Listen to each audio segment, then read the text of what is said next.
Hi, friends. I have a word, and this is not for everyone. This is for those who have been mishandled severely and who have been standing on the promises of God for over a decade for a promise God made to you, and you have already been tested for the word of the Lord, like Joseph.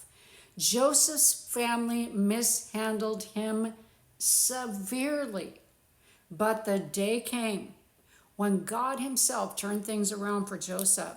So we have to trust God to vindicate us in every situation where we've been mishandled. He was mishandled in the workforce. He was mishandled in the family, in the home. He was abused. People exalted themselves over him and abused their power. Now I'm talking to somebody here. He was also falsely accused, which caused him to spend a long time in prison. And he actually used his gifts in the prison to help and serve others, and he gave God all the glory. These are keys. One thing we see is that everywhere Joseph went, people abused their power over him. Is this message for you? The truth is, the very people who abused him, well, God's got a great sense of humor, because it turned out that they ended up needing him in the time of famine and need. You know, God will use the most unlikely people to confound the wise. That's what he loves to do. Hear this. God keeps accurate records. Stay humble.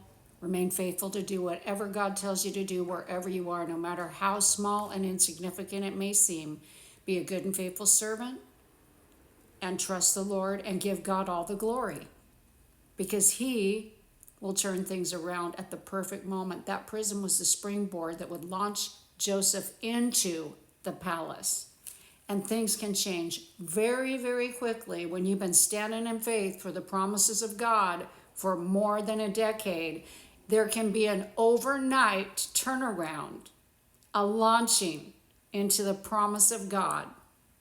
So don't give up, and keep doing the Father's will, and keep being a good and faithful servant and encouraging others, and keep speaking the truth, and keep doing whatever God has told you to do. Keep decreasing, keep dying to self, keep letting God increase.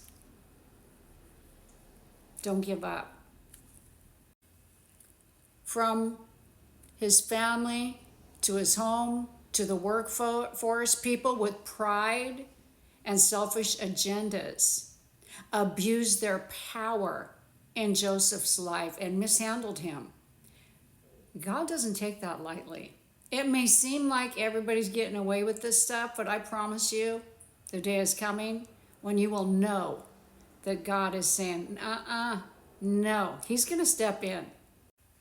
God did not leave Joseph under the power of abusers, of people with selfish agendas. He didn't leave him under their authority and power forever. That season came to an end. Do you know why Joseph had to go through such an incredible testing like that?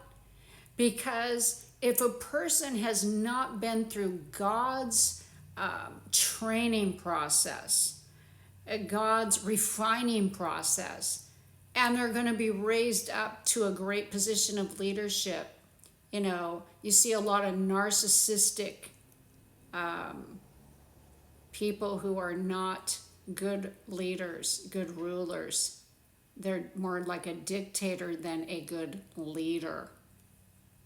Continue to serve faithfully wherever you are. Use the gifts God's given you. Even if it seems really insignificant what he's telling you to do, just do it. Obey him.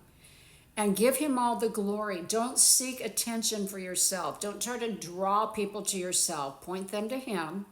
Give him all the glory, because he is the one who will change your story. Praise God. And one of my favorite Bible verses, Genesis 50, verse 20. But as for you, you meant it for evil against me, but God meant it for good, to bring it about as it is to this day, to save many lives. To save many people alive.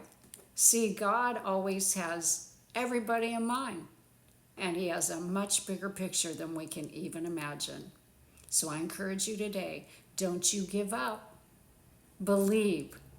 Believe God is going to change your story. He will. He's faithful.